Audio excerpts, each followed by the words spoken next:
আসসালামু আলাইকুম রহমতুল্লাহি ওবরকাতুহু। সম্মানিত দর্শক,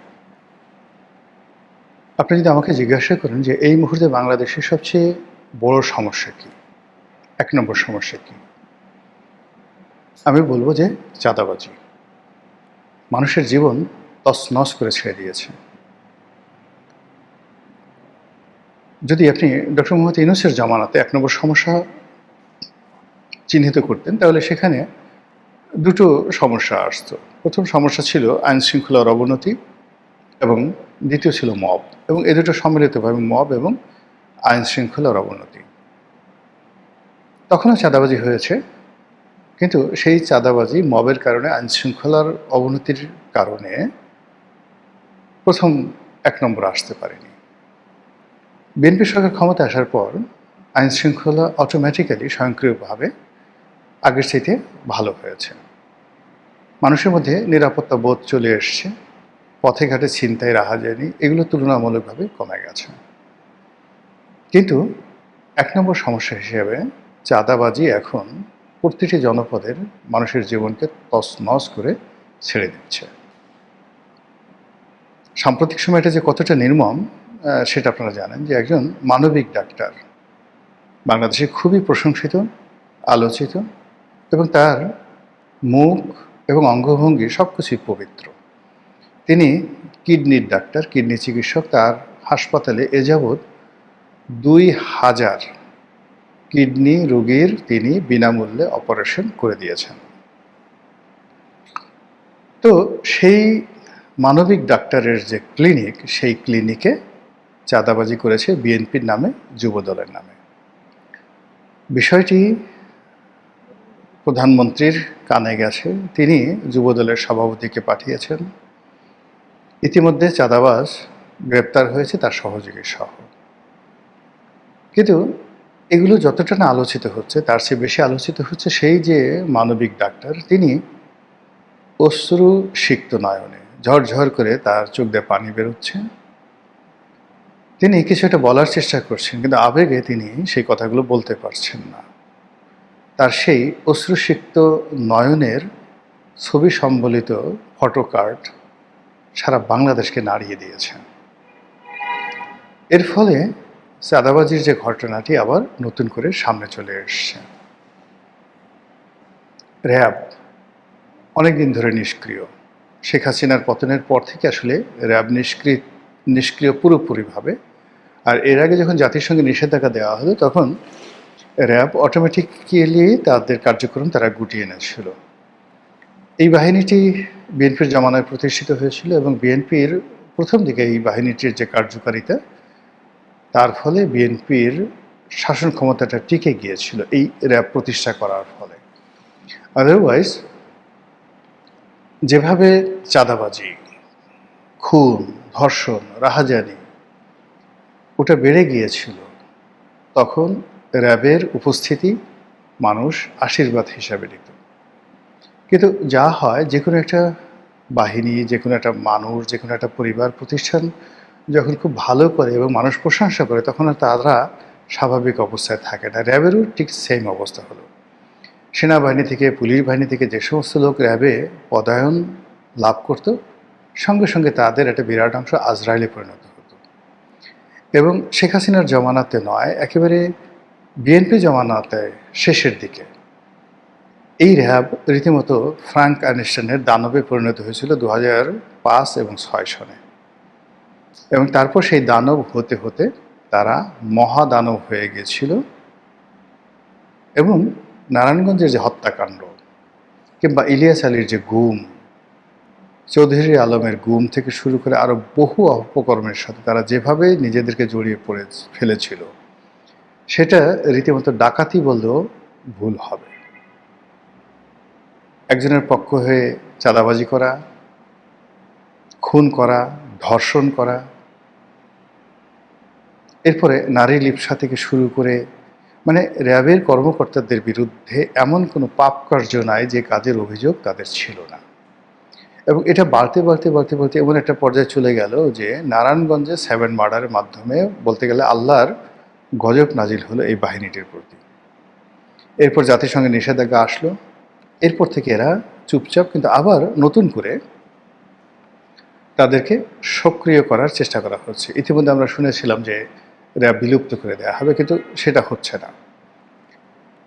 আপনারা জানেন যে সরকার চাঁদাবাজির ব্যাপারে সতর্ক অবস্থানে আছে, তারা জানে, এবং ইতিমধ্যে নাকি ৪,৫০০ সারা দেশে চাঁদাবাজ আছে, শীর্ষ চাঁদাবাজ, যাদেরকে চিহ্নিত করা হয়েছে এবং এদেরকে খুব দ্রুত গ্রেপ্তার করা হবে। তারা গোয়েন্দার নজরদারিতে আছে এবং তাদেরকে মানে একেবারে টার্গেট করে করে ধরা হবে, এরকম প্রচার পুলিশের পক্ষ থেকে করা হচ্ছে, র্যাবের পক্ষ থেকে করা হচ্ছে। যখন এই ধরনের আওয়াজ হয়, আপনি ধরে নিতে পারেন যে সেখানে কিছুই হয় না। ফলে এই যে ৪,৫০০ চাঁদাবাজ ধরবে, এটা আমার কাছে মনে হচ্ছে চাঁদাবাজ ধরা তো দূরের কথা, এখানে চাঁদাবাজদের পশমও তারা স্পর্শ করতে পারবে না। লোক দেখানো হয়তো ৪,৫০০ চাঁদাবাজের মধ্যে ৪.৫ ডজন বা ৪.৫ হালি তারা ধরতে পারেন, আবার তারা বের হয়ে আসবে এবং জেলখানাতে গিয়েও তারা সেই চাঁদাবাজি চালাবে। যারা জেলে গেছেন এবং জেলে যারা কুখ্যাত সন্ত্রাসীদেরকে দেখেছেন, তারা জানেন যে সন্ত্রাস এবং চাঁদাবাজের যে নেটওয়ার্ক এরকম একটা শক্তিশালী অবস্থায়, যে চাঁদাবাজরা কলকাতাতে থাকুক, সন্ত্রাসীরা দুবাইতে থাকুক কিংবা জেলখানাতে থাকুক, ডাজ নট ম্যাটার, তাদের যদি সিস্টেমটা চালু থাকে তাহলে তারা যে কোনো জায়গাতে বসে এই চাঁদাবাজিটা করতে পারে। ফলে আমরা কি দেখেছি, একজন ডাকাত শহীদ, একজন টোকাই সাগর, একজন মুরগি মিলন, একজন কালা জাহাঙ্গীর দৃশ্যপটে না থেকেও সারা বাংলাদেশকে তছনছ করে ছেড়ে দিয়েছেন। একজন সুইডেন আসলাম, একজন সুব্রত বাইন দীর্ঘদিন পুলিশের হেফাজতে থেকেছে, দীর্ঘদিন কারাগারে থেকেছে, কিন্তু এটা কোনো মিন করেনি, সমাজে কোনো উন্নয়ন হয়নি, তারা তাদের কাজগুলো করেছে। আবার ধরুন শীর্ষ সন্ত্রাসী জিসান থেকে শুরু করে অন্য যাদের নাম শুনতে আমরা পেরেছি, এরা কখনো ব্যাংককে থেকেছে, কখনো দুবাইতে থেকেছে, কিন্তু বাংলাদেশে তাদের সিন্ডিকেশনটা বন্ধ হয়নি। সেই অর্থে এখন এই নতুন সরকারের আমলে অতীতের চাঁদাবাজির যে সিন্ডিকেট ছিল, প্রায় সবগুলো সিন্ডিকেট এখন আছে। তার সঙ্গে সঙ্গে যে সিন্ডিকেটের সাথে, চাঁদাবাজ সিন্ডিকেটের সাথে ৮০ দশকে ৯০ দশকে রাজনীতিবিদদের আসলে সম্পর্ক ছিল না, কিন্তু ২০০১ সন থেকে এই চাঁদাবাজ সিন্ডিকেট, আন্ডারওয়ার্ল্ডের যে ডন, তাদের সঙ্গে একটা পলিটিক্যাল কানেক্টিভিটি চলে আসে। রাজনীতিবিদরা একে অপরের বিরুদ্ধে এই সিন্ডিকেটকে তারা ব্যবহার করতে থাকে। ফলে আমরা কখনো কখনো 7 স্টার গ্যাং, কখনো আমরা 5 স্টার গ্যাং তাদেরকে দেখেছি এবং এখনও সেই গ্যাংগুলো কিন্তু সক্রিয় আছে। তাদের অনেকগুলো আস্তানা এই ঢাকা শহরে রয়েছে। কখনো তারা টঙ্গী, কখনো তারা উত্তরা, কখনো তারা মোহাম্মদপুর, কখনো তারা সায়েদাবাদ, কখনো তারা গুলশান এর বিভিন্ন এলাকাকে কেন্দ্র করে তাদের সাম্রাজ্যের হেডকোয়ার্টার তারা স্থাপন করে বসে। তো যেটা বলছিলাম যে এই চাঁদাবাজির যে সিন্ডিকেটগুলো ইনুর জমানাতে যখন নতুন করে হাত বদল হলো, আওয়ামী লীগের হাত থেকে নতুন হাতে আসলো, তখন সেখানে অনেকে জড়িয়ে পড়ল। সেখানে আওয়ামী লীগ যারা ছিল তাদের দ্বিতীয় সারির, তৃতীয় সারির যারা লোকজন তারা ছিলেন, তার সঙ্গে সঙ্গে আবার নতুন রাজনৈতিক সংযোগ, নতুন মাস্তান, বিদেশ থেকে অনেকে চলে এলো, জেলখানা থেকে অনেকে বের হয়ে এলো। ফলে এটা চাঁদাবাজির একটা স্বর্গরাজ্যে পরিণত হয়ে গেল এবং সেটি বর্তমান জমানাতে এসে রীতিমতো প্রাতিষ্ঠানিক রূপ লাভ করেছে। ফলে একসময় যেটা ভারতের হাজী মস্তান, ছোট শাকিল, ছোট রাজন, দাউদ ইব্রাহিম, এই যে গ্যাংস্টারগুলোর নাম আমরা শুনতে পেরেছি, যারা কেবলই মাত্র ভারত নয়, মুম্বাই নয়, ইসলামাবাদ, মুম্বাই, দিল্লি, ঢাকা, দুবাই, পুরো এলাকাতে দাপিয়ে বেড়াতো এবং এখনও দাপিয়ে বেড়াচ্ছে। তো এই সিন্ডিকেটের সঙ্গে বাংলাদেশের চাঁদাবাজ সিন্ডিকেটের যদি যোগাযোগ হয় বা হয়ে গিয়ে থাকে, আমি খুব আশ্চর্য হব না। আপনারা কি শুনেন নাই যে অতীতে দাউদ ইব্রাহিম কিভাবে মুম্বাই এবং ঢাকাতে তাদের প্রভাব বিস্তার করেছে? কত বড় আন্ডারওয়ার্ল্ডের ডনরা গিয়ে দাউদ ইব্রাহিমের সাথে দেখা করেছে, কোন চলচ্চিত্র নায়ক দেখা করেছে, নায়িকা গিয়ে দাউদ ইব্রাহিমের বাহুলগ্ন হয়ে এসেছে। আপনারা সেই খবর মোরাললেস সবাই জানেন। This is underworld. তো যেটা বলছিলাম যে শিরোনামে, যে চাঁদাবাজি সবাই বলছে বন্ধ হবে, অ্যাকশন হবে, কিন্তু এটা বন্ধ কেন হচ্ছে না, নির্মূল করা যাচ্ছে না? এর কারণ হলো পলিটিক্যাল পাওয়ার।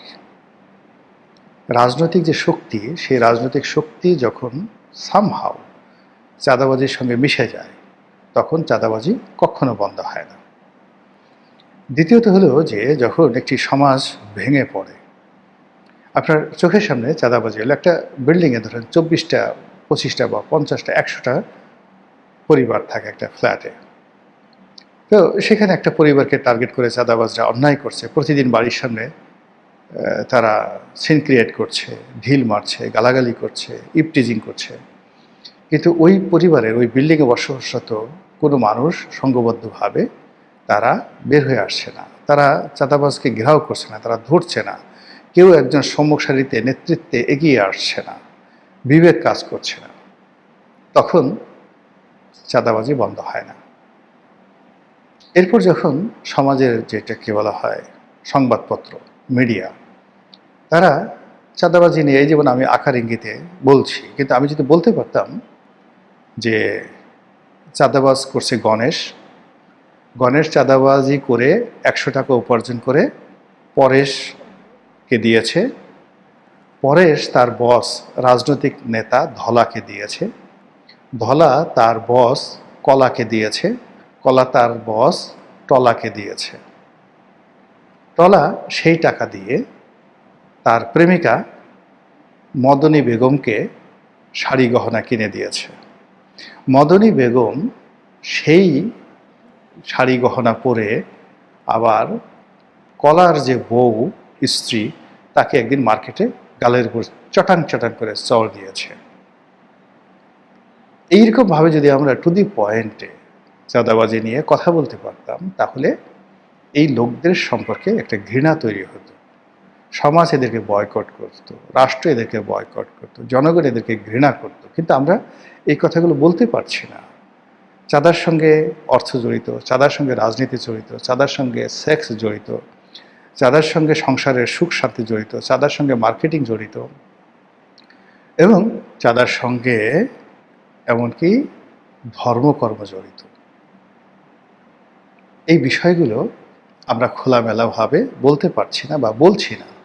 আমাদের সেই সাহস নেই, আমাদের সেই শক্তি নেই, আমাদের সেই ইমানি তাগত নেই। ফলে কি হলো? চাঁদাবাজি বেড়েই যাচ্ছে এবং চাঁদাবাজি কমছে না।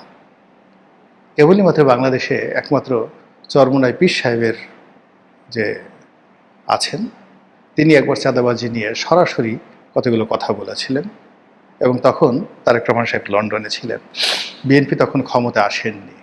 তিনি খুব সাহস করে সেই কথাগুলো বলেছিলেন। তখন সাহসের ব্যাপার ছিল না, তখন আমিও বলতে পারতাম। কিন্তু এখন যদি আমি বলতে পারি বা উনি বলতে পারেন, তাহলে মনে হবে যে আমরা সত্যিকার অর্থে সাহসী, আমাদের ইমান আছে, আমাদের একিন আছে। ফলে এই ইমান একিন না থাকার কারণে আমরা কথা বলতে পারছি না। জামাতের লোকও চাঁদাবাজি নিয়ে কথা বলেছে বা বলে এখনো, কিন্তু ওই আমারই মতো আকার ইঙ্গিতে। তারা যদি টু দি পয়েন্টে বলতে পারতো, ইভেন ইউনূসের জামানাতে যদি তারা বলতে পারতো। এখন আসিফ নজরুল সাহেবকে নিয়ে কত কথাবার্তা হচ্ছে, এখন ইউনূস সাহেবের চরিত্র হননের জন্য কত কথাবার্তা হচ্ছে, কিন্তু তিনি যখন ক্ষমতায় ছিলেন তখন যদি এই কথাগুলো যদি বলা হতো, তাহলে আসলে ডক্টর মোহাম্মদ ইউনূসের এত ক্ষতি হতো না, দেশেরই ক্ষতি হতো না।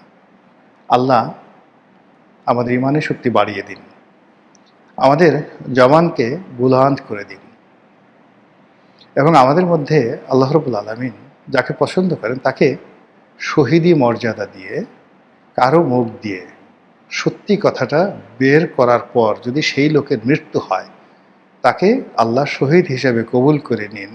এবং আমাদের এই সমাজে কিছু শহীদের জন্ম হোক, কিছু শহীদের বেড়ে ওঠা হোক, এবং কিছু শহীদকে আমরা স্মরণ করি যে এই লোকটি সত্য কথা বলার কারণে মরে গিয়েছেন বা তাকে মেরে ফেলা হয়েছে। তাহলেই সমাজে পরিবর্তন আসবে, চাঁদাবাজি বন্ধ হবে। অন্যথায় যেই লাউ সেই কদু। মহান আল্লাহ আমাদের সবাইকে হেদায়েত দান করুন, হেফাজত করুন। আসসালামু আলাইকুম ওয়া রাহমাতুল্লাহি ওয়া বারাকাতুহু।